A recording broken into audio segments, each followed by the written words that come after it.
Welcome to my channel, Video 1. If you want to be a videographer, if you're an aspiring videographer, if you're new to this would be a great channel for you to follow because I'm kind of new to this as well. Even though I've been doing this for 10 plus years, I've been solo professionally doing this for almost a year now, just on my own.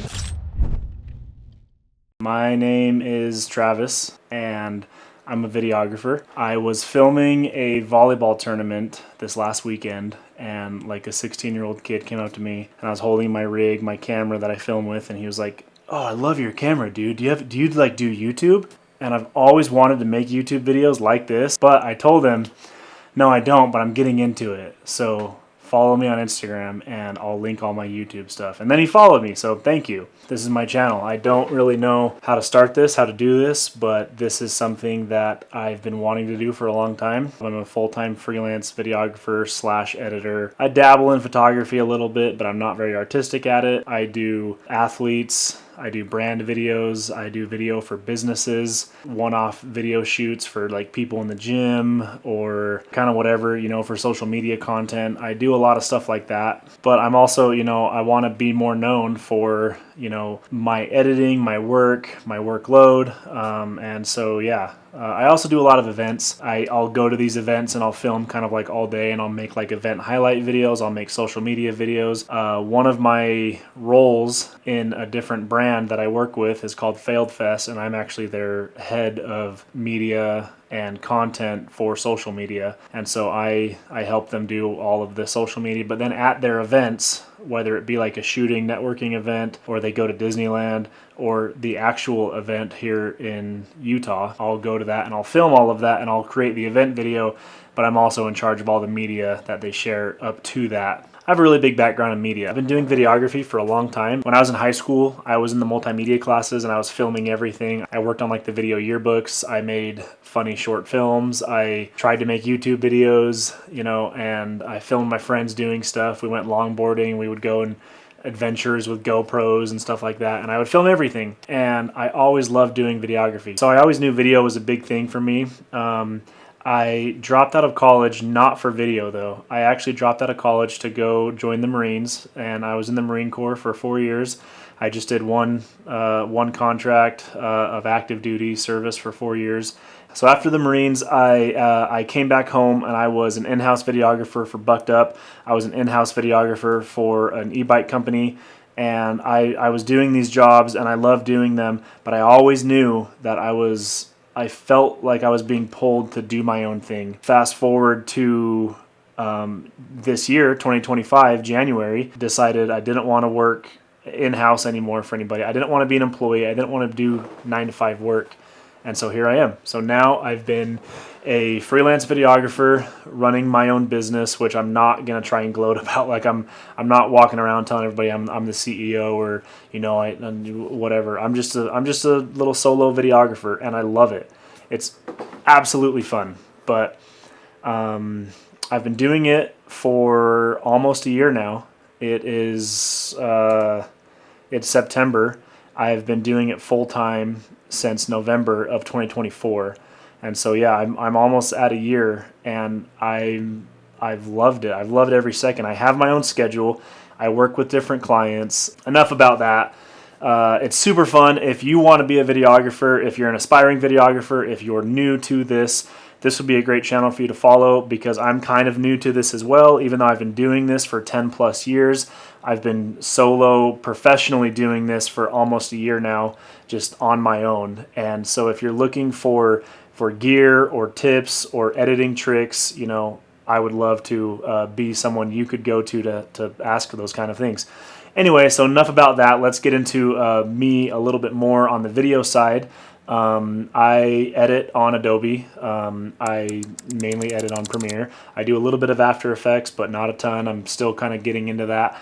I know everybody says go DaVinci Resolve because, you know, their color panels and everything, and I want to, but I'm really fast and I'm really good in Premiere, and I haven't really had the time to learn DaVinci yet. So it's on the list. It's on the to-do list. I'll get to it.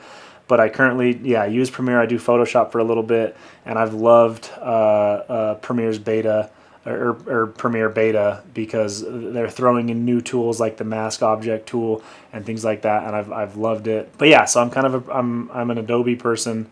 So if you edit in DaVinci and you want me to help you, I can't, but I have friends that do, so I'll happily show you to them. Let's get into my gear, because that's what a lot of you are probably going to want to know. So my main camera is my Sony FX3. I am a diehard Sony fan. I love Sony. I've been using Sony for probably about 6 years now.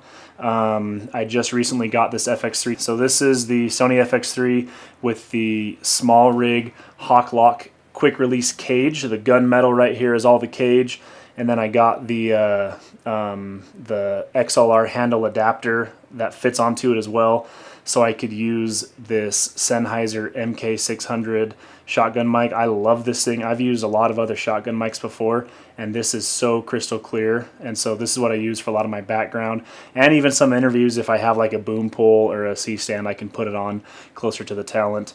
I've got the side handle, again, SmallRig Hawklock, and I also have the top handle for this, the Hawklock top handle from SmallRig. I only use this when I'm running gun shooting, kind of like volleyball or sports, or maybe even interviews or something like that. I really enjoy the XLR top handle. I like it a lot. Anyway, moving on. So this is my A camera. My B camera I can't show you because I'm filming with it, but it's a Sony A7IV. I use it for all of my B-roll shots, B camera, interviews, things that I don't need internal fans for, things that I don't need 120 FPS for. It shoots in 10-bit color. I mostly use it for 24 frames per second, 23.976. But yeah, so my B camera is an A7IV. I used to have an A7 III, and I had that maybe 5 years ago. That's when I first got into that Sony camera. And I traded in my A7 III at Pictureline here in Salt Lake City, Utah. That's a shameless plug. I love Pictureline. I am in no way sponsored by them, but I love Pictureline. Anyway, I traded in my A7 III so I could get this gimbal. This is the DJI RS4 Pro combo gimbal. I've only used it a couple times. I haven't had much of a chance to break this bad boy out, but I'm still kind of learning how to use it. I absolutely love it though.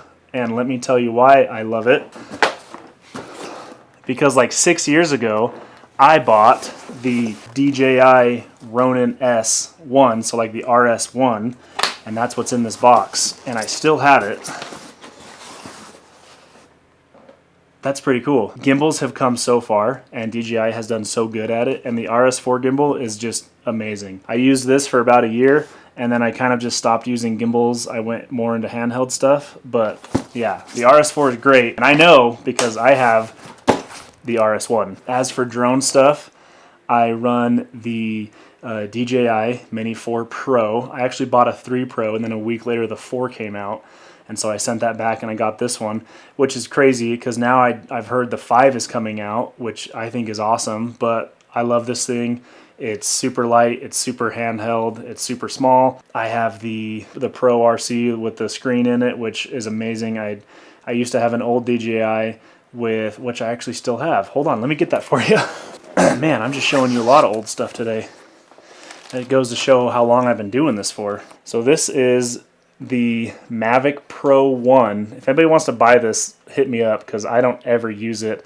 I honestly don't even know if it works. I crashed it once and I replaced everything on it. But yeah, Mavic Pro 1, and now I run the Mini 4 Pro and I love it. So what else do you guys want to know? Oh, hold on. Okay, a big piece of gear that I use that gets looked over because it's super cheap is this. So this is just a Neewer, I think that's how you pronounce it, a Neewer neck phone mount that I put right here, and then my phone has a magnet in it, and then I put it right there and I hit record, and then I've got my camera in my hands and I film social media like POV content with this. And I use this literally at every single shoot I go to because I'm filming a little bit of POV stuff so I can throw some POVs on Instagram because everybody loves that and I love it. And so yeah, so that's one of my things of gear that I have that I absolutely love. Again, for all of this gear, it's going to be down in the bio, in the description. I don't know how to make like a Amazon affiliate link, so I'm not trying to make money off this. I'm just sharing it with you guys. And another really important piece of gear stays in my FX3 at all times. And I did not understand how serious this was until I started having issues with my other cards. CF Express Type A 240 gigabyte card. Its read and write speeds are 900 megabits a second and 600 megabits a second. Not the fastest in the world. This compared to a card that is 250 megabits per second read and write speed, this is insane. I use this almost for all of my shoots now. The Sony A7IV has a CF Express Type A slot, and so does my FX3. That's a really important thing to have. It's a little pricey. It's a really good thing to spend money on faster cards, because if you're running gun shooting an entire event for 6 hours and you need a bigger card space and you need the speed,